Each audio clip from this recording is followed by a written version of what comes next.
Godine su prolazile, pojavili su se novi neprijatelji na Balkanu, nova opasnost je dolazila sa istoka, to su bili Turci koji su već 1356. godine prešli Dardanele i krenuli da se šire na Balkanu. Niš je prvi put pao u turske ruke 1386. godine. Doduše, to je bilo kratkotrajno osvajanje Niša, ali je ostalo zabeleženo u turskim izvorima koji su opisivali kako je izgledala Niška tvrđava tada. Oni su to, možemo reći, slikovito objašnjavali kao da se tvrđava nalazila na leđima zmaja, jer ako znamo kako zmaj ima one krljušti, da su to u stvari bili bedemi Niške tvrđave sa kojih su srpski vojnici pružali otpor turskom osvajaču. Niš opet postaje srpski za vreme despota Stefana Lazarevića. Znači, od 1402. godine do 1427. godine Niš ulazi u sastav srpske despotovine. Već 1428. godine Turci ponovo zauzimaju Niš, osvajaju tadašnju Nišku tvrđavu i tada počinje viševekovno tursko ropstvo. Bilo je doduše pokušaja oslobađanja Niša. Jedno od pokušaja je bila već 1456. godine, kada je despot Đurđ Branković zajedno sa mađarskim Janjošem Hunjadijem izvršio napad. Oni su došli do Niša, razorili su Nišku tvrđavu, uspeli su da proteriju Turke, ali je sve to bilo kratkotrajnog uspeha. Nakon što su Turci osvojili despotovinu 1459. godine, on postaje grad u zaleđini Osmanskog carstva. Samim tim nije postojala potreba da se on dodatno utvrđuje. Međutim, tokom Velikog bečkog rata, krajem 17. veka, Niš se ponovo našao u vihuru evropskih zbivanja i događaja. Naime, Habsburška vojska, predvođena Ludvikom Badenskim, 1689. godine osvojila je Niš. Već naredne godine krenula je da utvrđuje ovaj grad. Po nacrtu inženjera Petronija, a na insistiranje tadašnjeg komandanta, generala Fridriha Veternija, podignuto su dva bastiona. Bastioni su dobili naziv po tadašnjim habsburškim vladarima, Leopoldu i caru Leopoldu i njegovoj supruzi Leonori. Koliko je ovo zapravo bilo jako utvrđenje, najbolje govori podatak da je kasnije te 1690. godine turska vojska čak 25 dana opsedala Niš. Na kraju nije uspela ni da ga osvoji, međutim, austrijski komandant garnizona Guido Starhemberg potpisao je ugovor sa Osmanlijama i predao je grad Turcima.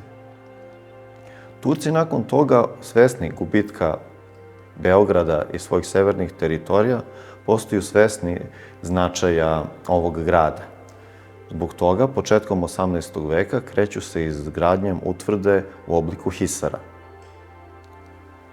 Hisar je imao 7 bastiona, a najbolji njegov prikaz nalazi se u takozvanom italijanskom planu. Taj plan je zapravo izradio habsburški činovnik Gerhard Cornelius Drisch.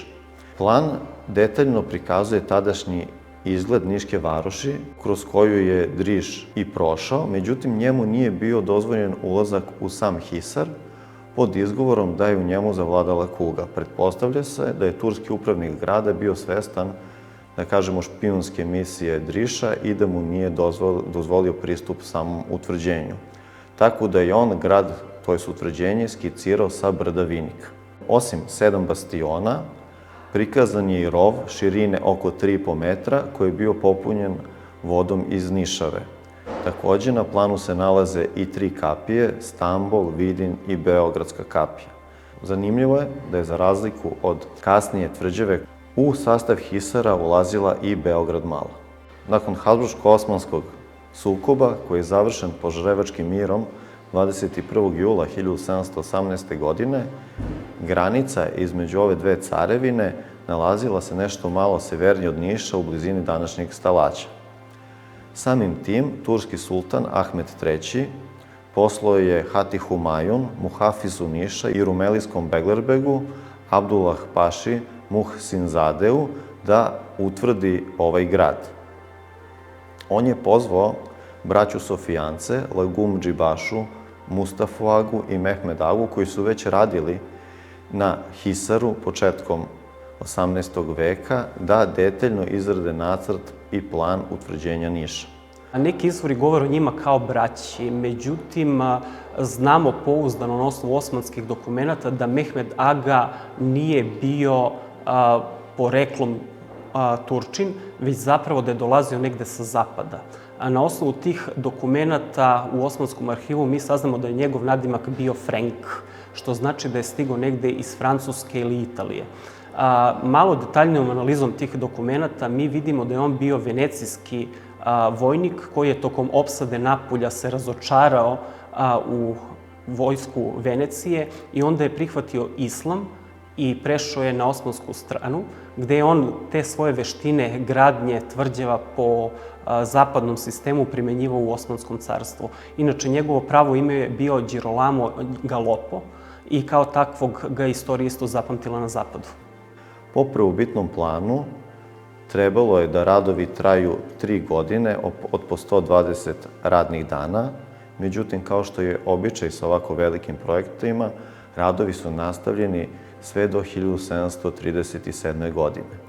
Međutim, zbog table koja se nalazi iznad Stambol kapije, kao godišnjica jubileja izgradnje Niške tvrđave, uzima se 1723. godina, jer je na upravo ovoj tabli napisano da je Ahmed III. Te godine završio izgradnju tvrđave.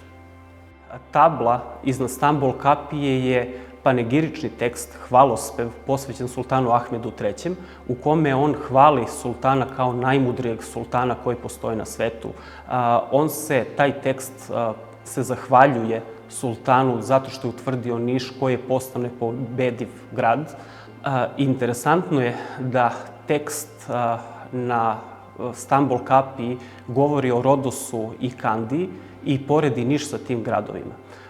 To je zanimljivo posebno zbog toga što su Osmanlije u svojoj istoriji opsedali ove gradovi, na kraju su ih zauzeli posle teških borbi. Znači, ti gradovi su im zadali velike probleme i sada su Niš poredili sa tim kao da će Niš zadati probleme budućim osvajačima. Tvrđava je građena od kamena koji je donošen iz kamenoloma u Kamenici, Humu i Niškoj banji. Postoje podatak da su na njoj radili 400 zidara kao i 40 kamenorezaca koji su za ovu priliku došli iz Carigrada. Gerhard Cornelie von Drisch, jedan od putopisaca u austrijskom poslanstvu, koji je bio deo austrijskog poslanstva, navodi da je u Nišu boravilo neverovatnih 10.000 spahija. Međutim, moderni istraživači to danas umanjuju 10 puta, pa smatraju da je verovatno bilo oko 1000 njih. Visina zidova u proseku iznosi 8 metara, širina 3 metra, dok je dužina zidova 2100 metara.